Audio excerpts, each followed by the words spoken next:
अस्सलामुअलैकुम दोस्तों, how are you. आज हम लाए हैं आपके लिए चैप्टर नंबर 3 का लेक्चर नंबर 2, जिसमें हम डिस्कस करने लगेंगे केमिकल बॉन्ड को। छोटा सा लेक्चर है जिसमें हम जस्ट इंट्रोडक्शन बताएंगे, केमिकल बॉन्ड होता क्या है। तो अपनी वीडियो को स्टार्ट करते हैं। सबसे पहले केमिकल बॉन्ड किसको कहा जाता है?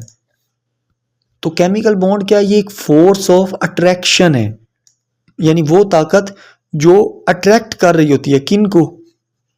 बिटवीन एटम्स को अट्रैक्ट कर रही होती है। और क्या करती है? विच होल्ड देम, जो इनको रखती है टुगेदर, इकट्ठा रखती है, in the form of molecule की सूरत में या कंपाउंड की सूरत में। तो एटम क्या है? ये एक फोर्स ऑफ अट्रैक्शन है जो किन के दरमियान पाई जाती है? एटम्स के दरमियान पाई जाती है, और इनको इकट्ठा रखती है मॉलिक्यूल में या कंपाउंड में। जैसे फॉर एग्जांपल ये एक एटम है और एक ये एटम है। अब इन दो एटम्स को आपस में जो जोड़ के रखेगी उसको क्या कहेंगे? केमिकल बॉन्ड कहेंगे। इस फोर्स ऑफ अट्रैक्शन को हम केमिकल बॉन्ड कहेंगे।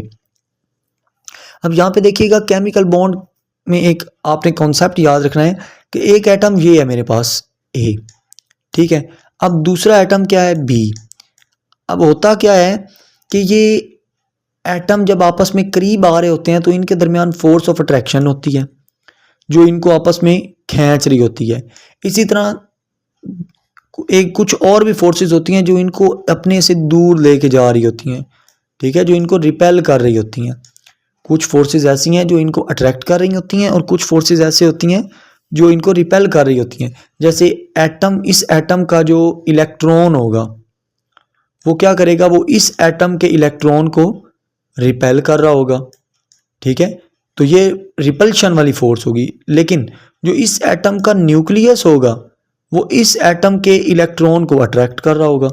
तो अब इन दो एटम्स को आपस में अट्रैक्ट करने वाली भी फोर्सेस हैं और रिपेल करने वाली भी फोर्सेस हैं। अब होता क्या है? अगर तो ये जो फोर्स ऑफ अट्रैक्शन है, ये जो इनको नज़दीक लाने वाली फोर्स है, ये ज़्यादा हो गई तो इन दोनों एटम्स के दरमियान बॉन्ड बन जाएगा, ठीक है। लेकिन अगर इन दो एटम्स के दरमियान फोर्स ऑफ अट्रैक्शन जो है उसकी बजाय फोर्स ऑफ रिपल्शन जो इनको भगाने वाली है वो मजबूत हो गई, तो फिर क्या होगा? फिर बॉन्ड नहीं बनेगा, फिर इनके दरमियान अट्रैक्शन नहीं होगी, ठीक है। अब इसी तरह आपकी बुक में मेंशन किया गया कि there are 3 types of chemical bond. MCQs आ सकता है केमिकल बॉन्ड के कितनी टाइप्स हैं न्यू बुक के मुताबिक? तो 3 टाइप्स हैं। कौन कौन सी? एक आयोनिक बॉन्ड, एक कोवलेंट बॉन्ड और एक कोऑर्डिनेट कोवलेंट बॉन्ड। ये 3 टाइप्स हैं केमिकल बॉन्ड की। इसके साथ साथ बॉक्स में एक डेफिनेशन दी हुई है कि इलेक्ट्रॉनिक कॉन्फ़िगरेशन क्या होती है। तो इलेक्ट्रॉनिक कॉन्फ़िगरेशन क्या होती है? एक न्यूक्लियस के इर्द गिर्द, ये एक एटम है ना, तो इसका ये न्यूक्लियस है फॉर एग्जांपल।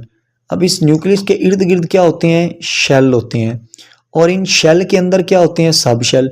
फॉर एग्जांपल ये एक शेल है, इसमें ये एक एस शेल और ये एक पी सब शेल, ये दूसरा पी सब शेल हो गया, इसी तरह ये तीसरा पी सब शेल हो गया। तो अब इलेक्ट्रॉनिक कॉन्फ़िगरेशन क्या है? ये न्यूक्लियस के इर्द गिर्द जो शेल और सब शेल हैं एटम के, इनके अंदर इलेक्ट्रॉन की तरतीब को कहते हैं, ठीक है। इनके अंदर इलेक्ट्रॉन की तरतीब को कहते हैं द अरेंजमेंट ऑफ इलेक्ट्रॉन्स की तरतीब किन में? अराउंड द न्यूक्लियस के इर्द गिर्द ऑफ एन एटम के एक न्यूक्लियस के इर्द गिर्द in shell and sub shell is called electronic configuration. तो ये था हमारा आज का लेक्चर। उम्मीद करता हूँ आपको पसंद आया होगा। So thank you for watching.